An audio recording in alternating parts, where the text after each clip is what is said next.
fun one this week, aren't we? Because we're kind of. I'm not going to say looking for content, but looking for filler. But we thought it would be quite nice to do like a little one-off episode this week because everyone's obviously gearing up for Loki, and there has been news as we've covered in the thing, but we just wanted to kind of go back a little bit, and I personally really enjoyed doing the our 90s 90s cartoon 90s comic book hero influence movies that we did the top 3 from a few weeks ago. So I personally thought it'd be nice for us to do like a most influential cartoons growing up like segment. So we're gonna talk about some of our favorite cartoons growing up, and if they are comic related, which they probably will be. I hope so. The thing about this is that I don't know Senpai's list and he doesn't know mine. So I have tried to make my list super unique because I'm pretty sure he's gonna. I know at least one of his that he's gonna cover. I'm 99% sure. I'm pretty sure. I'm pretty sure it will have a certain Trinity in it.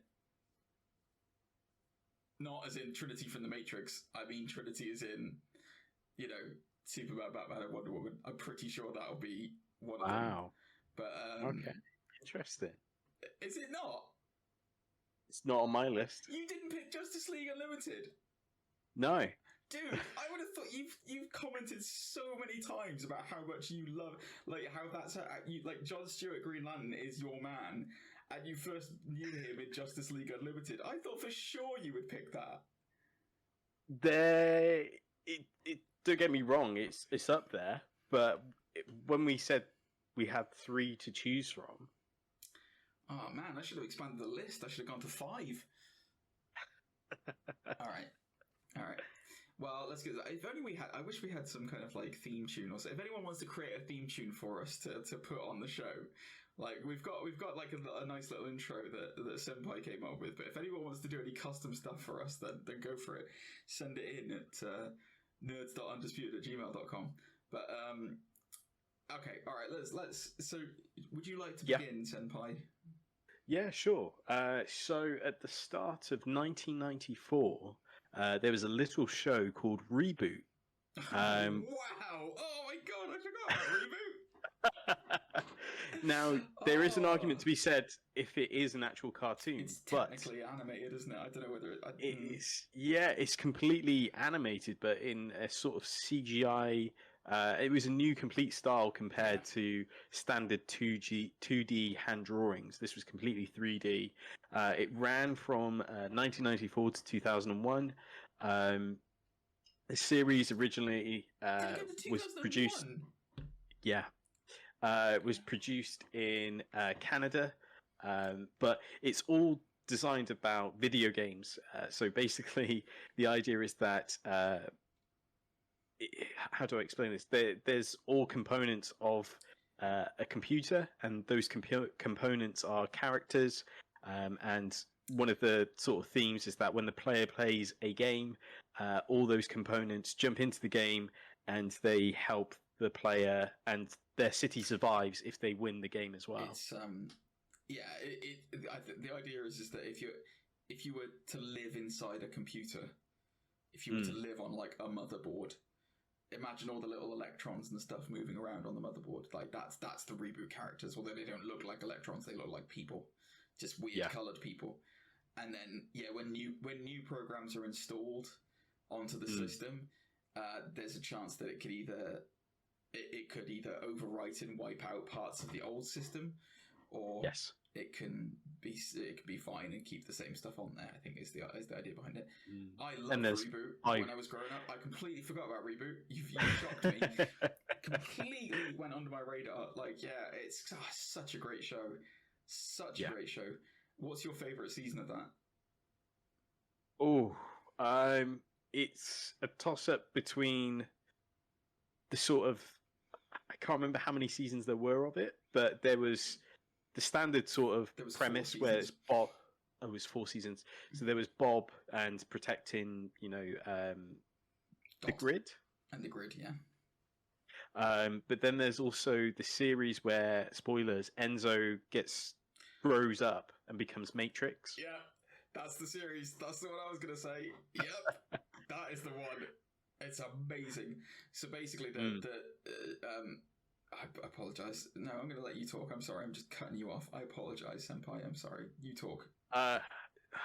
So with possibly the end of season 3 or 2, because I know one season is technically feature lengths, like back-to-back feature lengths. It's not like episodic. That's 4. So at the end of season 2, Bob fails in protecting the city, and he gets taken away with the game. And Enzo, who grew up idolizing Bob, decides to lose in the next game so that he can try and find Bob to protect the grid. And then he goes on this whole journey, which leads him to grow up, jumping from game to game to game. It's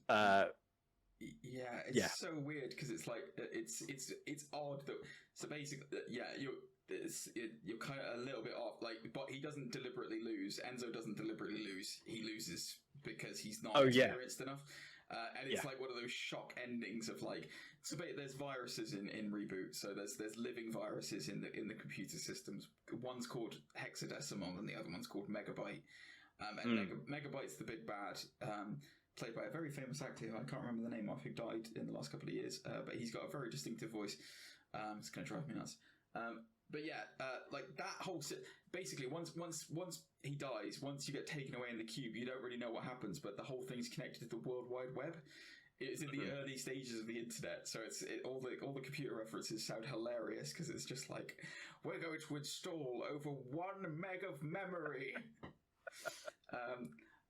And then in season 3, I guess there was some kind of dispute or some kind of rights dispute between the Canadian production and like whoever was publishing it, which is what stopped it after season 3 for a long time, and they finished it with season 4. Yeah. And season 3 basically became Sliders, which is hilarious that we were talking about it before, because what happens in season 3 is every cube that Matrix jumps into then could be the next cube that gets him home. And it literally does become Sliders, and they go through loads of different dimensions, and it is my favourite season. It is fantastic, because there's just so much variance, there's so many different things that they do with it, and oh man, dude, what a fantastic first pick. That is excellent. I completely forgot about Reboot. You've knocked it out of the park already. I know, started in hot. You have started in hot, yeah. There's a lot to live up to. I basically talked through most of yours. I'm sorry. I feel really bad. I feel terrible. You got me so hyped. You got me so hyped for that show that I was like, oh god, I should have said Reboot. If the Google is true, which is Google, apparently you should be able to stream it on Amazon. If I'll possibly enter in a link in the description if you want to check out Reboot. Yeah, do it. Wow, yeah. I mean, that's a corker, my friend. That is a cracking show to pick. I mean, that I assume that influenced you quite a lot then, growing up. Well, I think the idea of, animation could be this 3-dimensional, blocks and stuff, and at the same time, the storytelling was fantastic because, again, at the time, I hate to compare it, but things like Inspector Gadget, which was so episodic, like Villain of the Week, done. Yeah. Same with Power Rangers, there's a new Villain of the Week, done. With Reboot, there was a whole sort of journey, and especially, again, with Enzo moving on and, becoming Matrix, that whole concept kind of, like, blew my mind. So it was an aspect of the storytelling and the animation as well. It is interesting that you watched, because if you watch the first series of Reboot back, it is exactly like you were saying, though, that it is episodic of the week. Like, it's like other shows. The difference that sets it apart is that it's got this incredible 3D animation, which at the time was ahead of its time. Like, it was absolutely. It must have cost a lot to make at the time. But then after season 1, then it's like the reins came off and they were free to tell an overarching story, which was this whole thing about basically the Megabyte taking over and And then it came really weird when there was like in season 4 when I think her name was Glory, where there was like a virus that took over the entire World Wide Web, and everyone basically worshipped Glory, including Megabyte, and it was this whole big thing. It's really good. It's a really good show. Like if you haven't ever seen Reboot, guys, and you have an appreciation of like, 90s animation and storytelling, like for kids going into grown-ups, like, yeah, go and watch Reboot. It's very, very good. It's a very good series. That's awesome. I'm gonna try and try and at least knock it out of the park. But now I'm gonna prefix this with saying I could have done. I tried to make this not obvious because, as you said, we were doing a top 3, and I didn't just want to make it Spider-Man, Batman, and X-Men, because it's quite easy for me to go, those were the most influential like things for me growing up, because they were great shows. Like, they like I won't. We'll talk about them probably in another podcast, or further down the line. Sure. So I didn't want to go for the obvious ones. So this is still quite an obvious one, but it's slightly less obvious. So it was first released when I was 2 years old, in 1987. I didn't realize how long it ran for, but it ran until 1996. It basically, my parents hate this show for the amount of toys that I bought from it. I say I bought, that they had to buy me from it.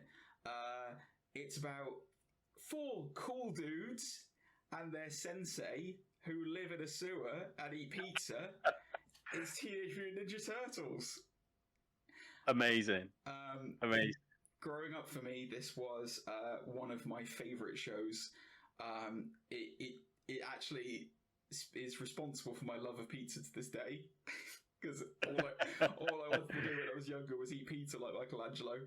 I loved Donatello because he was more intelligent than I was ever going to be, and it was just a really awesomely cool show, built off of the back of a comic book from, I think, 84. I think was when the comic book originally came out, and which in itself has its own fantastic line, because that was a joke off of Daredevil, because the idea was that like Daredevil was like the ooze that blinded Daredevil and gave him his power was also the same stuff that fell into the sewer and gave the turtles their power. I don't really want to go into too much detail about Teenage Mutant Ninja Turtles' origin, because I think everyone kind of knows it by now because they're so popular. Sure. For me personally, it had Uncle Phil from the Fresh Prince of Bel-Air as Splinter, as Shredder. Sorry, as Shredder. A Shredder, yeah. But just the concepts of it was just this really cool show that was like, okay, it's these 4 brothers who are together. Okay, they're turtles. Let's put that to one side for right now. But they're these 4 guys who they have discipline, and they know that what they have to do is fundamentally right, and they like to have a good time whilst they're doing it. The bad guys were really interesting. Like, it was, Bebop and Rocksteady were really weird, cool bad guys. The idea of Dimension X and Krang was like super crazy. It's just a really fun show. It is a little bit villain of the week, but a lot of these cartoons, that is their formula. There's few cartoons that break that mold. And Teenage Mutant Ninja Turtles, it almost went on for 10 years, which is just mad to think about, because I picture it only being like 4 series, but it went on all that time. I remember seeing the last, it was hilarious, because like, I remember the last series, Krang and the Technodrome. So the whole grand plan of Krang was to eventually take over the world and open the gateway so that Dimension X could basically take over the Earth. And it's hilarious, because the last couple of seasons they did that, where they'd actually managed to get the Technodrome, this ridiculous, like, huge, like, Millennium Dome size, like, tank. They finally managed to get it into the real world. And then it just lived under New York. And it just stayed there for ages. And like nobody knew it was there, and it was just rumbling around in these giant tunnels under New York, because we all know there's giant tunnels under New York, right, guys? And then in the final episode ever, spoiler alert for a thing that finished in 1996, all that happens is the portal for Dimension X opens, and the Turtles manage to build a rocket under the Technodrome to fire it back into Dimension X and seal it up. So basically, the Teenage Mutant Ninja Turtles show ends in the exact same way that it began. With them in New York and the Technodromes in Dimension X. But no, it's a fun show. Particular favourites of mine was Baxter Stockman, who turned into the Fly. That was a horrifying thing to see as a kid, but also really cool. Donatello, anything Donatello was doing, because I love Donatello. The whole show's great. If you don't have the chance to, it wasn't like particularly revolutionary in the sense of like, actually that's not true. I guess it was technically revolutionary in the sense of the merchandise for it. Yes. Because this thing had so many tie-ins. My God, it was ridiculous. I remember actually owning a Technodrome when I was younger. I owned the Technodrome. I remember owning the van. I also had like Detective Donatello. So like when they wear the trench coats and the fedora and the fedoras, yeah. It's great. It's so good. I was going to say of course, like the merchandise is possibly one of the sort of gateways to show that kids' TV show can push the toy market. I know He-Man's another sort of precursor to that, but Teenage Mutant Ninja Turtles was something fantastic in the sense that it wasn't so much the characters, but the vehicles, like you say, the van. Famously, there was the blimp as well. Yes, the blimp. That was, sold like hotcakes. Also, there was another sort of toy, which was their heads would be inside their shells, but they could rotate. Oh, yeah. I know Power Rangers used to have a similar thing as well. It was like a morphing inside their shells. Yeah, I remember that. A morphing sort of thing. So yeah, it's the franchise. The other thing that we should mention slightly as well is how different it was for the UK audience because of certain regulations. So they weren't allowed to be called ninjas; they were called Teenage Mutant Hero Turtles. Yeah. And the weapons were censored as well. So I think Michelangelo's nunchucks. It was only Michelangelo's nunchucks. Nunchucks are illegal over here in the UK, so he was not allowed to have nunchucks. So he didn't have any weapons. It was hilarious. Like if you watch it, it's like I was like, oh cool. Here's Leonardo with twin katanas. Here's Donatello with some kind of like staff. I wasn't sure if it was like what kind of special staff it was supposed to be. You've got Raphael with twin sais, and then here comes Michelangelo with a pizza and a fist. Yeah. But yeah, no, I this is hands down. This is one of my favorite kids shows growing up. I loved it, and there's a lot of kind of like funny. Like the other thing that we will say as well, a lot of these TV shows. Not speaking for Mr. Senpai, but a lot of these TV shows, including Reboot, and as is a lot of like the good staples of good cartoons and TV shows, their audience. It's good for kids, but it's also funny for adults. Like they have a lot of in jokes for adults and a lot of funny references from adults, and adults can watch it if they want to. And that's always the hallmark of a really, really good cartoon or a good show, is that it will appeal not just to kids because of these crazy, colourful characters and all the action that's happening and the storylines, but also because there's a lot of references in there that adults will sit down and be like, ha ha ha, I'm enjoying this with my family, but that's funny. That is good. I like that. And that's I think that genuinely normally makes a good hallmark of a good cartoon for all those parents listening in. Absolutely. Also, I'm going to take the time to reveal that I'm actually wearing a Teenage Mutant Ninja Turtles t-shirt. Now, really? Obviously, if you're listening to this, check this out on YouTube. But I'm actually... that was not planned, guys. I did not plan that. I will say this. I will say, yeah. That's why I was also planning it. That's why I've come along, looking like Casey Jones. Just the rugged looks of Casey Jones. Absolutely, 100%. Thanks, that's what I wanted to do. Yeah. Why are you laughing, senpai? I'm not laughing. Rob just dropped me a message saying your mate looks like Casey Jones. No, thanks. That's what I wanted to hear. Yeah. Nice. He said you're on the Hogan scale. Oh yes. Oh, wait, which end? Yeah. Okay. Look at me just going, no, where's the hockey mask now? So I was kind of stuck in a hard place when it came to number 2. So I'm going to have an honorable mention. My original pick was going to be Superman the Animated Series. Oh wow, okay. Just because of the animation style and such. But in the end, I decided to settle on Biker Mice from Mars. Oh, what? You wild man. Man, we are going off the beaten path with this one. Yeah. Will you wait until my next pick, Senpai, is what I'm going to say. I'm going to blow your socks off. Man, Biker Mice from Mars. That's a classic. So, originally started in 1993. I think it didn't end till 96. So, probably similar to Teenage Mutant Ninja Turtles. No. I believe there was, looking at this. If it was 93 to 96, that's a lot shorter, but it probably finished around the same time as Ninja Turtles. Yeah, 3 seasons, 65 episodes.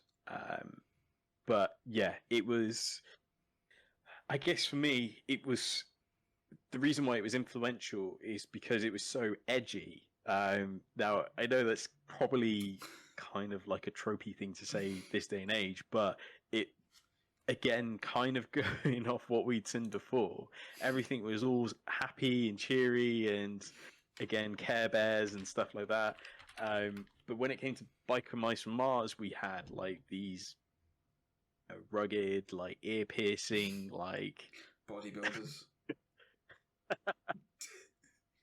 Bikes. Yeah. It was... yeah, it was really cool, and at the same time, they were aliens as well. Like, these weren't just like mutated mites. Yeah, aliens from Mars. Wasn't their arch enemy like a giant fish? That's right. Yeah. So it's the old sort of trope that they escaped Mars because their planet was being taken over by fishmen, and they're fighting back. The resistance is on Earth and fighting back. Yeah. We're all familiar with that classic trope in films and having Mars taken over by giant fishmen. Oh, it's that classic. I remember War of the Worlds. It was Mars, yeah, by the giant fish. Yeah. You know, Transformers, that's on Mars, yeah? Yeah. Anthony Hopkins was a giant fish in the last film. Yeah, I remember. Yeah, I got you. But yeah, the other thing with this as well was the soundtrack. It was a great soundtrack. Again, the animation, in terms of its influence, I think it was, compared to other things at the time, it was a lot more fast-paced. Yes. Not as fast-paced as, say, something like Thundercats, but it had, like, this sort of intensity throughout an episode. So I remember, like, one episode that was about, like, saving an orphanage, like, at Christmas and stuff. But, of course, because it's bikes and cars and stuff, there's always that high-speed sort of action to it. Yeah. A part of me, my mind wondered then to be like, is this a weird sort of Fast and Furious? Like, no, it's not. Yeah, sorry, the trope of Fast and Furious where Mars was taken over by fish people. Yeah, no, I think the thing about Biker Mice from Mars, which was really good as well, apart from as you've mentioned, the banging soundtrack, which was fantastic. God, that made me sound old. Banging soundtrack. No, was that, like, they were, all the mice had their, or whatever alien species they were called, They had their distinct personalities and like the uniqueness of them. So it wasn't just the fact that they looked different. Like they all had their own unique bikes. Yeah. You know, so you could identify with a different like whichever mouse you wanted to identify with. You know, you had like the Akira style like bike. You had the classic Harley, or you had this like big kind of like almost big rig kind of bike with the guy who had the metal arm. Didn't one of the mice have like a metal arm? Yeah, so you had Modo, who was the grey furry one with the metal arm and the eye patch. Yeah. Throttle, who, like you said, had the Harley, had the glasses and such. And then you had Vinny, who had the Akira bike that would fly or glide. Yeah. It could it defied gravity, basically. Yeah. Yeah, I'm not sure. Were the fish people trying to take over Earth as well, which is why they kind of chased them to Earth? Was that basically the premise of it?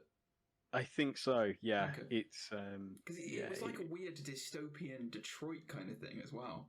Chicago. Oh, Chicago was it? Okay. It's based in Chicago. Yeah. Okay. Interesting. Yeah, that's a good choice, man. I hadn't even. Again, another one completely out of left field that I hadn't even thought of. It's a fantastic choice. I enjoyed Biker Mice from Mars a lot when I was younger. I remember having like little mini action figures of the bikes and them riding them and. Yeah, I do distinctly remember, because didn't the main bad guy, he was a fish person, but he was pretending to be human? So yeah, he was like a... I think he was after oil as well. Yes, like, I think that was... Yeah, but like you said, he'd wear like a human mask. Yeah. Biker Mice from Mars was very much the precursor to Leatherface, the Texas Chainsaw Massacre. So they got their ideas from. Cool, that's a great pick, man. Two outstandingly left field, fantastic picks there. I like that a lot. Thank you. My mainstream Teenage Mutant Ninja Turtles, but I'm going to knock your socks off with this next one. This one is a true left fielder, my friend. And if you remember this, or if you know this, you're going to have my infinite respect, because it is such a niche thing. Because it only ran for one series in 1991. So. I don't know whether you remember this or not, Senpai, but during the 80s, there was a production company that made movies called Troma Inc. And they made some really, really bad movies. They made some very bad, ultra hardcore, ultra violent movies. And one of those movies was called The Toxic Avenger. Okay. And in 1991, a group of what I can only describe as television studios got together and thought, I really like this Toxie guy in the Toxic Avenger, but he's quite violent and he likes to have sex a lot in his films. What if we take out the violence and we take out the sex and we make it a kids' TV show and call it the Toxic Crusaders and he's got friends? Of course. Yes, I do remember this, and I think I had an action figure as well. Yes! So, the Toxic Crusaders... Toxic Crusaders was basically a show in 1991 about a guy who was a nerd called Melvin, I think is what his name was. And he's bullied a lot, and he falls into as you do, that old trope, fish people on Mars. He fell into an open vat of toxic chemicals. And it mutated his body into an amorphous green blob that looks hideous. Like, he's a hideous-looking guy, but he's got a heart of gold. He's got an absolute heart of gold, and all he wants to do is help people. Now, in the movies, the way that this is done is he goes around violently beating people up and killing people. In the TV show, he's an eco-warrior who sends a positive message about cleaning up the planet and wants to get rid of chemicals and basically make things good.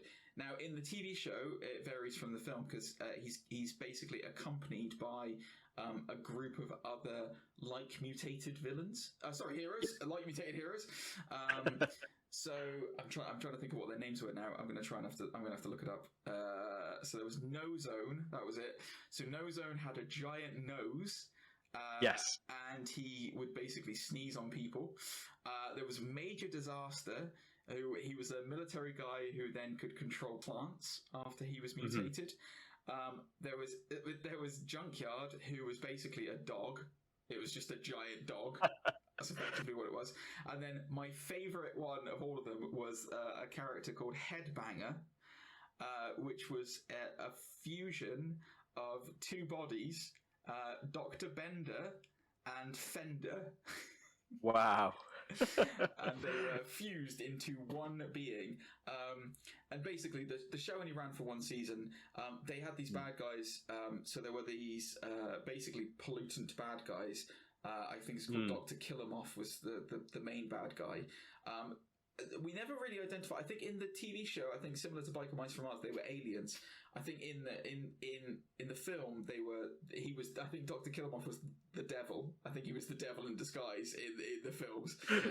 Of course he was. Of course he was, yeah. But yeah, in the TV show, they were just aliens, I think, who were looking to they lived off of pollution. So there was a bunch of them. Toxie's bully got turned into a bad guy called Boneyard in the TV series. It was just a really fun, colourful, like crazy TV show when I was younger, and it kind of followed a lot of these other shows where, like Captain Planet and stuff like that, where they were started to. Yeah. We still see the ramifications of it today, where you start to spend positive messages about how we should be treating the planet and what we should be doing to it and what we are doing to it, which is pretty bad. I'm not going to bring it down on this podcast, guys, but we need to sort our stuff out. So Toxic Crusader sent a very good message, and even though it was so short-lived, again, similar to Teenage Mutant Ninja Turtles, the like toy production and manufacturing for it was crazy. There were toys everywhere for it. I had the whole set of the Crusaders. I had all of them. Wow. Yeah, it was great. I remember Junkyard had a long tongue which would like roll out. The No Zone had literally. He had you could put gunk in the back of his head and it would come out his nose. Oh, man. It was amazing. They were such good toys. They were great. And yeah, just a really, really interesting, funny designs and clever and like nice designs on them. And yeah, just a really fun series, and I enjoyed it. If you haven't watched it, there were only 13 episodes of it. If you can get your hands on it somewhere, go and watch Toxic Crusaders, because it's one of those shows where it's like one of the I think the DVD cover for it. I haven't seen this, but I think the DVD cover for it is it's a recreation of the Beatles' Penny Lane, where they're all walking across the road. Which is just that's exactly what I was saying to you earlier on, where it's like, if it's stuff that appeals to adults as well as kids, normally it's the mark of a good show. And I think it's a really, really quality show. So yeah, if you get the chance, go and watch Toxic Crusaders, the 13 episode series from 1991. It's a rip-roaring fun time. No, that's amazing. Like you said, I remember the toys, and I had one of them. I think. Now, bear with me. As a child, I got confused, and I thought he was Swamp Thing for a while. Yeah, it's very easy to confuse the two. I just love it. It's great that you can just take. It's the same with like the Mask as well, because honourable mention to the Mask, which isn't on my list, but the Mask was turned into a TV show, a cartoon as well, and that's a great little cartoon. We haven't mentioned either, by the way.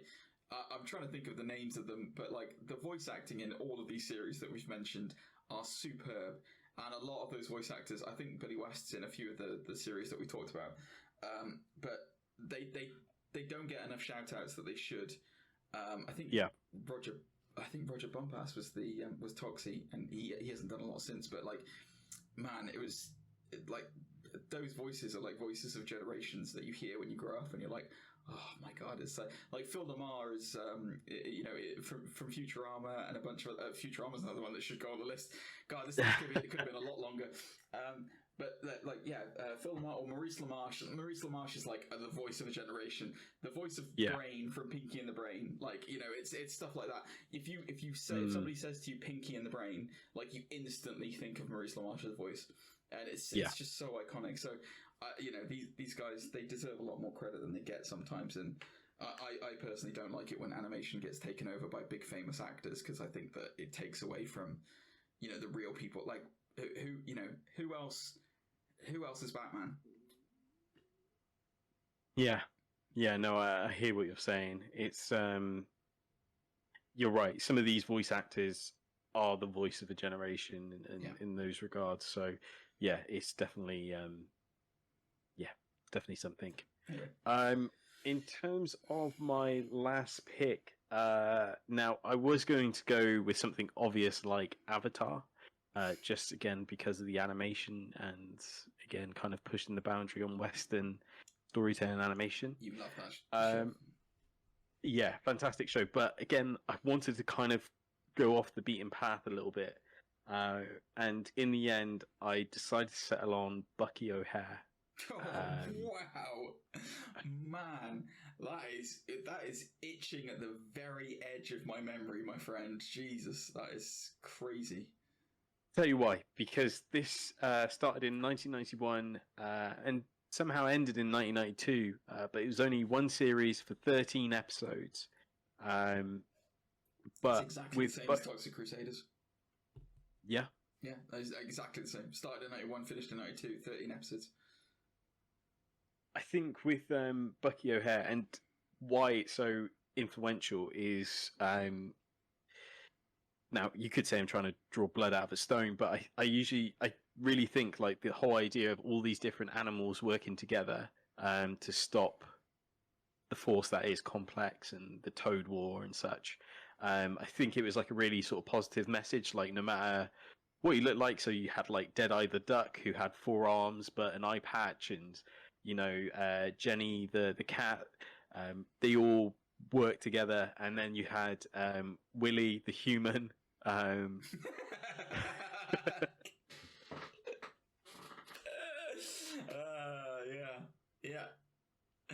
Willy DeWitt. Willy DeWitt, yeah, of course. But still, it was a really, really cool time and very sort of influenced by like 80s and sort of 90s sort of stylized of flashes and reds and red outfits, a bit like Flash Gordon, you could say. The whole idea of like journeying through space and with all these wacky characters, but at the same time, I growing up, I thought it was incredible. The animation, especially the opening, was so sort of anime-esque in its building. Such, it was incredible. So yeah, I really enjoyed it as a kid, and again, great sort of toy line as well. It's interesting, isn't it? It's the unique, out there characters. A lot of these choices that you and I have been kind of, for a start, non-human, and like weird out there choices that aren't necessarily. I was surprised. I thought for sure that you would. I genuinely, when I was thinking of this, obviously I've mentioned already, I thought you would have picked Justice League. I really thought you would pick X-Men. Really thought you would pick X-Men, which is why I didn't choose it. X-Men, Batman, animated series, and again Justice League. I thoroughly enjoyed them, but again, I think they're one of those things you could type into Google best cartoons of the 90s, and they'll easily be in the top 5. I wanted to kind of like think outside the box, what other shows, especially something like Reboot, and again the stylization of Bucky O'Hare, really kind of ingrained itself in my mind. Yeah. From my point of view, it was like I wanted to. So it was a mix between wanting to pick things that that people might not know about. Like I don't know how many people would have known about Toxic Crusaders. Everyone knows about Teenage Mutant Ninja Turtles, but for me it was a massive influence on me growing up. Like that, I distinctly have very fond memories of it. And yeah, Bucky O'Hare. I mean, I didn't watch Bucky O'Hare. I think I was a Toxic Crusaders guy at the time. Well, bearing in mind I would have been 6 when it came out, but there you go. Let's say no more about that. But God, I feel old. But yeah, no, that's a cool man. Like again, yeah, it's this kind of space cowboy adventure series, Bucky O'Hare, and like I don't know whether it kind of like weirdly, it always reminds me weirdly of Star Fox. I don't know why, like Star Fox, the computer game. Don't know why it is, but it always rings like that. And obviously, I identified greatly with Willy the human. Willy DeWitt. It's I can see what you mean about Star Fox, because again, it's a whole cast of different characters coming together. I think the other sort of comparison is Battletoads or Battle. Frog. No, but yeah, you're right. because again, very similar. Battletoads. I think it's Battletoads. Now you've said that, it's going to drive me nuts. Hang on, I'll just look on there. It is Battletoads, I'm sure it is. Yeah. Battletoads, yeah, it's Battletoads. It is, I've looked it up. Confirmed. Yeah, confirmed. Battletoads. Cool. But yeah, great little series. Good. Yeah, worthwhile checking out. I might have to go back and rewatch actually Bucky O'Hare. I haven't seen enough of it. And yeah, I like things with like weird, creepy like animal enemies and stuff like that, like toads or like kill them off and stuff like that from Toxic Crusaders and. Yeah, the weird fish people from Biker Mice from Mars. Yeah, I like those kind of... I think all the things I liked when I was growing up was weird baddies that they were fighting. So, larger than life characters, isn't it? Absolutely. Well, I mean, for my final pick, I've gone mainstream. However, I've gone mainstream with a twist. Ooh, do explain. Well, Senpai. Who are my favourite heroes? Green Lantern and Batman? Correct. Which one of those two heroes had a TV series in the 90s? Batman. Correct. But it's not Batman, the animated series, that I've gone for. Okay. I have chosen a series that I would argue... You can watch this as a young person, you can watch this as an adult, and you will enjoy this series no matter what your age is. You will appreciate the writing in the series, you will appreciate the setting, you will appreciate the baddies and the story of it regardless of whatever your age. So my last pick is from 1999 and it is Batman Beyond. Otherwise known as Batman of the Future over here, because it was changed. For some reason, it wasn't allowed to be called Batman Beyond in the UK. So this series, it ran for 3 series, and it came after, like, it was the midpoint between Batman the Animated Series and Justice League. So the writing crew from Batman the Animated Series, Bruce Timm and Paul Dini, I think the guy's name's Alan Burnett. They were commissioned to write a TV show about a teenage Batman. That was the whole premise of the show, and basically what they had to do was due to the success of Spider-Man as well. Yes, Spider-Man was yes, exactly. So what they had to do was they basically were like, well, I don't really know what we can do because you can't really have a teenage Batman unless you do Robin and all this other kind of stuff and blah blah blah. So they thought, well, let's just scrap the idea of having it as any kind of precursor and let's set it in the future. So you have this character, Terry McGinnis, who is a teenager, and he by chance stumbles upon Wayne Manor. And defends Bruce Wayne against a bunch of Jokers. This is an old, decrepit, retired Bruce Wayne who can't be Batman anymore. He just can't do it anymore. So basically Terry finds the Batcave, has his own version of tragedy, and then becomes Batman in the future. This series is so well done and so compelling and so interesting to look at that it still holds my attention to this day. Like I still go back and I still watch old episodes of Batman Beyond. I still collect the comics of Batman Beyond based on this. Like it is amazing. For those people who say to me, "Oh, they just bring back all the old Batman villains. Like it's just the same. You know, they just got Mr. Freeze in it. And you just have like there's a feature film. It's just the Joker." It's like, well, yeah, there is, but then you're discrediting all the other villains that they made for this, like Ink. Immediately Ink. Blight is so cool. Like Blight is such a great idea for a villain. Kurare is so cool. Like there's just Shriek is a great villain. Like there's so many good bad guys in it. Mad Stan is great from like season 2. If you don't know who Mad Stan is, he's just a mad bomber essentially. Like there's so many good villains in Batman Beyond. Sorry. The show itself, I think it was cancelled before its time which is why the writers specifically brought back to finish off everything from Batman Beyond in a special episode of Justice League. Yes. And I think they did 52 episodes of it. I think roughly. I think it might have been more, it might have been less, but yeah, 52 episodes of it. It's just a fantastic show. If you aren't aware of Batman of the Future and you haven't seen any of it or Batman Beyond, go and check it out. It is on Amazon, I'm pretty sure. I think you can get access to it on there if you wanted to pay for it. My personal, I like the episode with the Golem. So there is an episode where Willie Watts, I think his name is.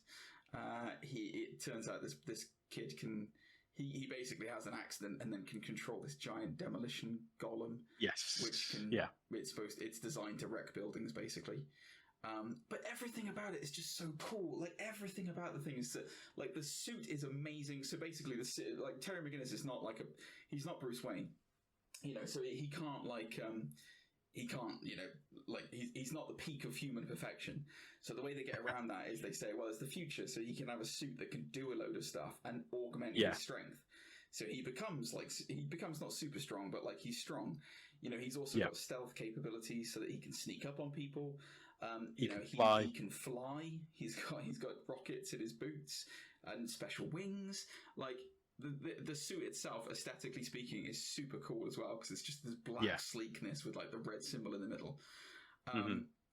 The whole thing, even the Batmobile, is now this hover ship, and it's just fantastic, and it's just so well made. And the thing that makes it really good, I think probably my favorite episode of it is it's in season 2. I can't remember what the name of the episode is, which is driving me nuts now, but essentially the suit gets taken over by this virus, and it's a sentient virus which can basically control the suit. So Terry has no control over it. He manages to get out of the suit. Then the suit itself is a living thing that Terry has to take down, and he doesn't have any of his abilities as Batman because he's been built around the suit. And the episode is about what makes Batman Batman. Is it what he wears, what he uses, what he drives, or is it the person himself? And you see in that episode, well, Terry McGinnis he was born to be Batman. It's a fantastic episode, and I love it. So if you have not looked at Batman Beyond, if you've never seen it, if you've never watched the show, you've never watched Batman of the Future, if you're in the UK, go and watch it. Please go and watch it, because it will hold up to this day, and you will love it. And you will want them to do a live action film of Batman Beyond. Yeah, definitely. Just kind of carrying on what you were saying about it, I think in terms of, again, the stylization, because it's this whole neon Gotham, very influence of, again, sort of anime, so similar to your Cowboy Bebops or your Akira's, like this whole sort of night of Gotham, but again, everything's a hovercraft or, things of that nature. Blade Runner-esque, I guess you could say, to an extent. I would say Neo-Gotham, you've hit the nail on the head earlier when you said Neo-Gotham is very like Akira. Like, it's very like the city of Akira in that film. It's amazing. I love it. I love it. It's even just the little things of the Joker's dead, but his influence is still felt in Gotham. So there's an entire gang built around his mystique called the Jokers. It's just such a great idea. Paul Dini he's just brilliant. Obviously, this is the same people who wrote the Arkham series, guys, the Arkham games, although they weren't so involved in Knight. But it's just got everything you could want. If there's one thing that you want to see, if you don't care about his origin, which you're a fool if you don't care about his origin, because his origin story is great. But the movie that they did, Return of the Joker, is fantastically good. That is, if you've never, I don't know if you've seen it or not, Senpai, but I have seen it. It's good. Now here's my 2 cents. I love Batman Beyond. I think it's fantastic. I have read some of the comics. I love the stylization. Of course, I'm a big anime fan, so I love everything design-wise and everything else.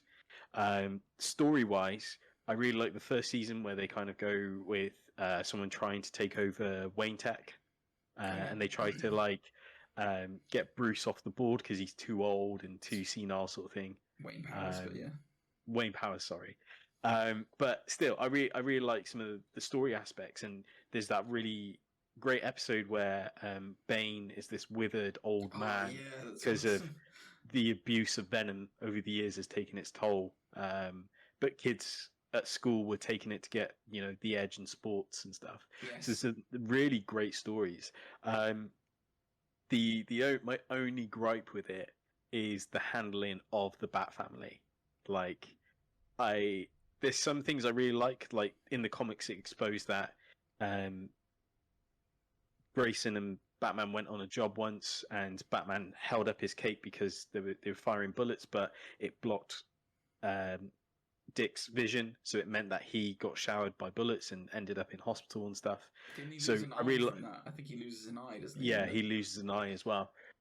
So yeah, there are some good stories, but there's some really, I don't like the idea of Bruce hooking up with Barbara. Like, I didn't really like that, and I didn't like Tim getting mind controlled by becoming Joker. Like, again, it's not. I mean, I will. Okay, so my argument to that is, so Bruce and Barbara, there is a history there of it in the books. It does happen. I think the most popular is obviously Dick Grayson and Barbara, which is my preferred route. But yeah. there had to be some. I thought that it wasn't just because that was my impression as to why Dick no longer talks to Bruce, was that Bruce came between him and Barbara, and that's what split them apart completely. Yeah. In addition to obviously what you mentioned about him losing an eye and stuff like that. I think that it's got.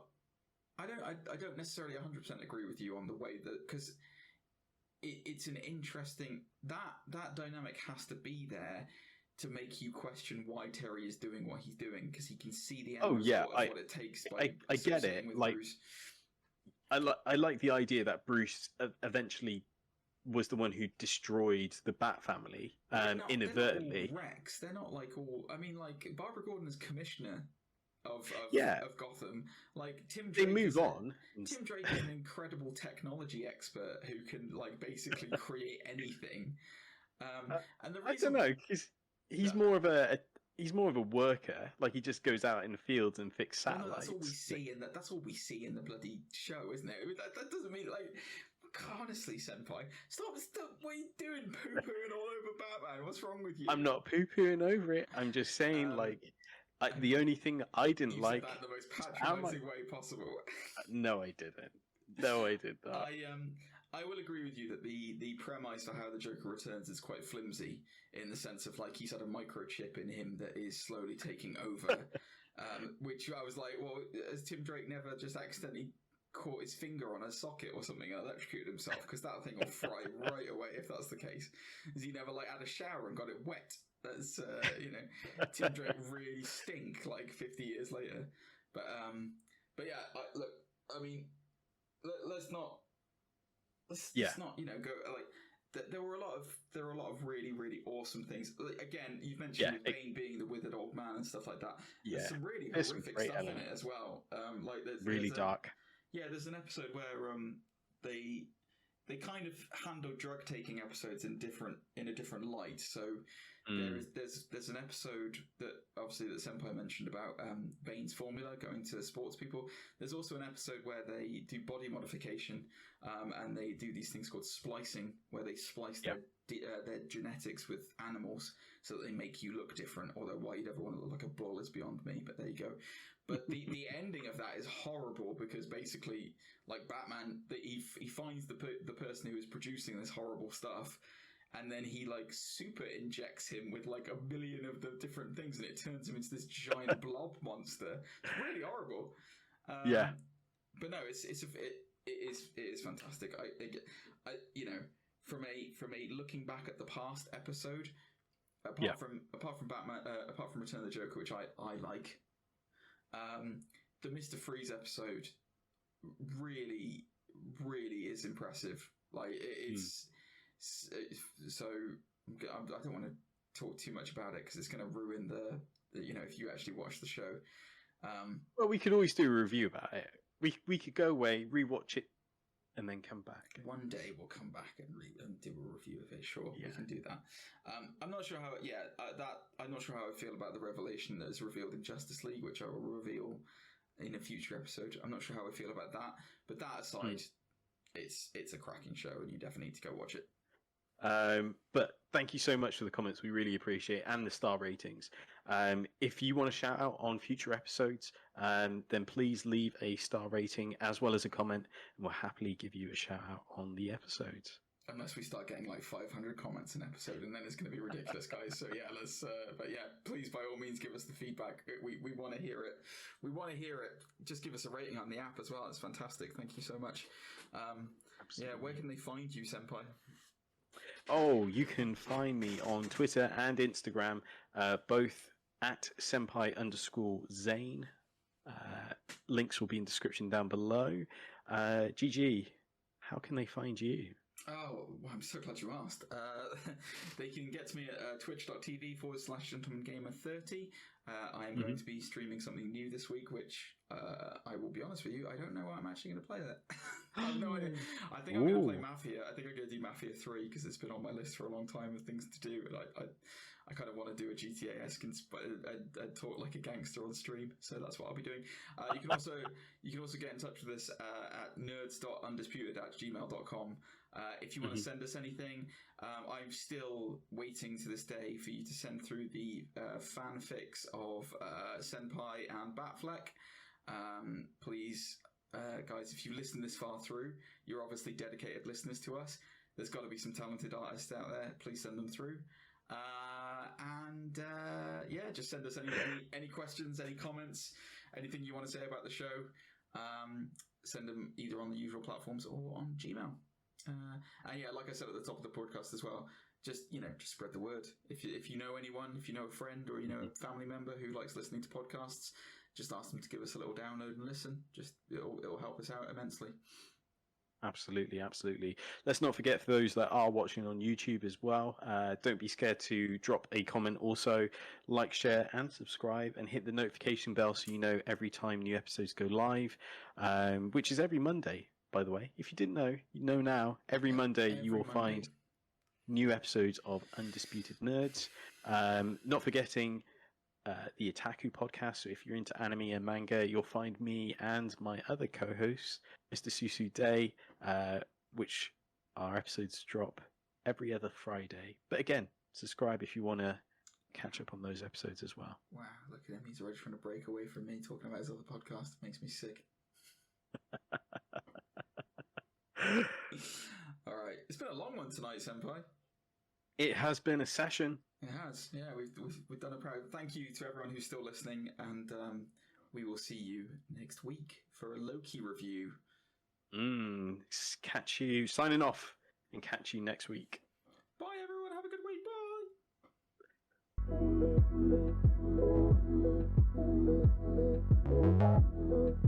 Bye.